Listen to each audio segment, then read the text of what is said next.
I'm Jake. I'm Tom. And we are VIMTV, Velocities in Music, the best kept secret in music reviews.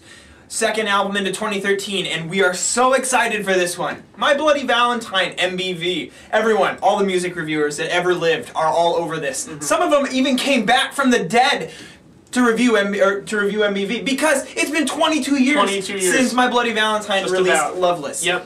So we reviewed Loveless last year in a throwback. It was a request. Many of you guys requested Loveless because it's one of those quintessential albums that has shaped rock music and indie music since it came out, you know, in 22 years ago. So, exactly. So now we finally get MBV, and it's this whole new world of My Bloody Valentine, where you see similarities in their sound. In fact, a lot of similarities. Yeah. But it's still a different album. Tom, what was your take on it? It is. Well, and that's a perfect way to set it up, because going out into the blogosphere, you know, which is just buzzing with MBV because everyone's going nuts. How do you not love this band? Yeah, exactly. And it's unavoidable that you can't talk about this album without talking about Loveless. We really hate comparing stuff to artists' previous works because we like to look at albums as kind of its own independent statement. But really, how can you avoid it? I mean, the deal is, these guys, we've been waiting for an album from them for frickin' ever, and then it finally comes out just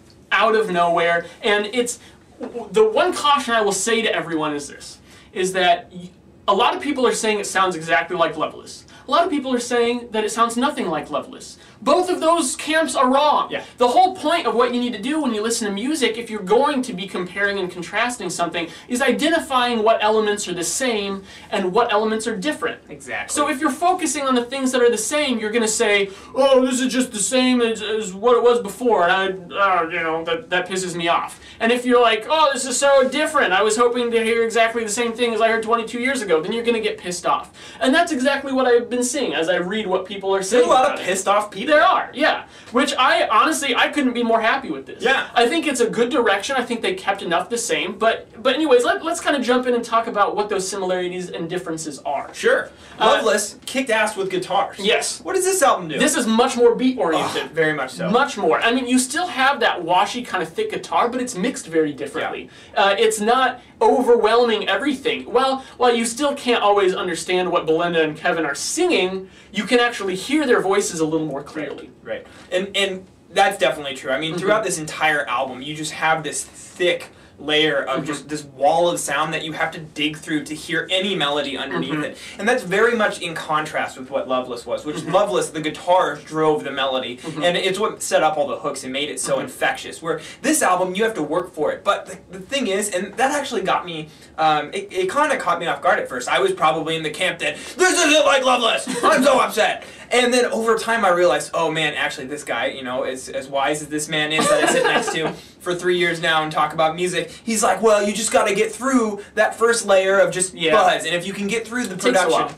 oh man, there's all this melody. And what I found is the more I listened to this, the more I wanted to listen to it, because all of these melody lines in different instrumental parts came out and just infected my brain, and I could not stop listening to it. Now, one thing that I will say kind of is the same as what they did in Loveless is that a lot of these tracks follow a similar structure, whereas the instrumentals are kind of the focus, and if you want to pull out a chorus or a hook, it's usually guitar driven, with then vocals filling in the verse, but the vocals are still very memorable, still very catchy in the way that the melodies form. But you can't understand a word they're saying. No, you usually can't. You really can't. And there's still all that ambient mood going on in the background too. But so I feel like the way they're structuring a lot of these things is pretty similar. But then you come in with songs like Nothing Is and Wonder 2 right at the end of the album.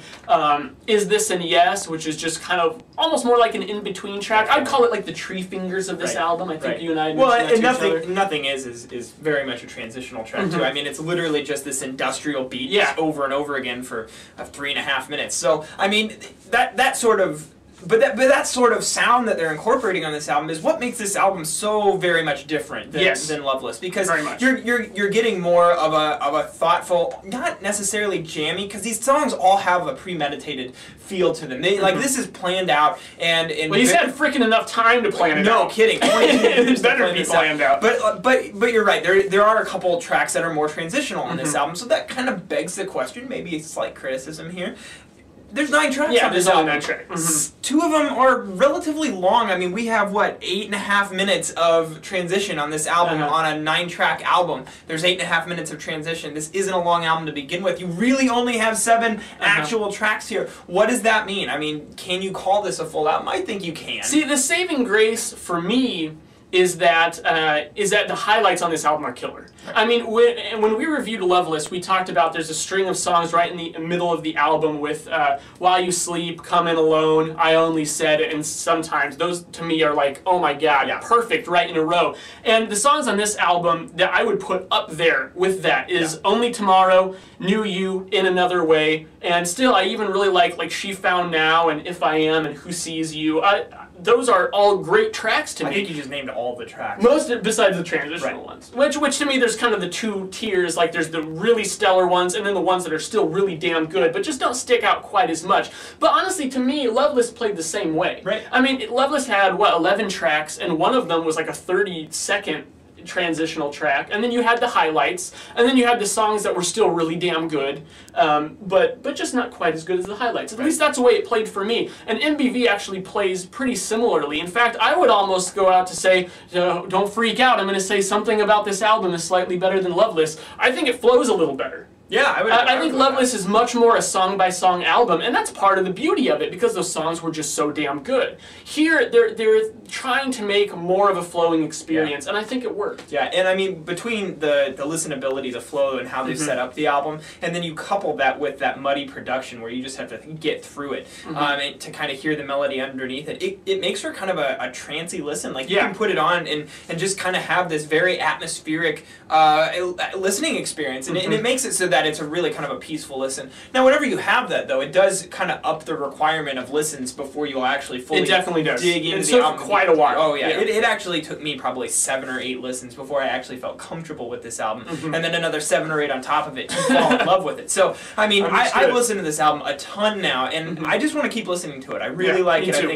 I think it's a strong album. I don't think it's as good as Loveless. I don't think so. And since we're already out there, you know, comparing it to Loveless, I think we have to say that. I think Loveless is an upper 90s album, and this is upper 80s. Yeah. Really upper 80s. Which really still, I mean, even if this isn't one of the best albums that comes out this year, which I think it will be, it's definitely going to be one of the most talked about albums, just because of its history. Right. But I would agree with you on that. I think that this is a slight step down from Loveless, but who cares? We're just happy to hear something new from this band that is still good enough to be raving about, even if it's not going to go down in history as one of the best musical statements of all time. Who cares? It's definitely worth raving about. I'm going 89. I'm going 89 too. What are you guys gonna give this one? I mean, this is a monumental release from a monumental band, so you guys gotta tell us what you thought of it. And did you like Loveless more? Because we kind of did, but just slightly. Tell us at www.velocitiesandmusic.com or youtube.com/velocitiesandmusic. As always, follow us on Twitter, like us on Facebook, and tell us what albums you want us to review from 2013. I'm Jake. I'm Tom. And we are VIMTV, moving music critique forward.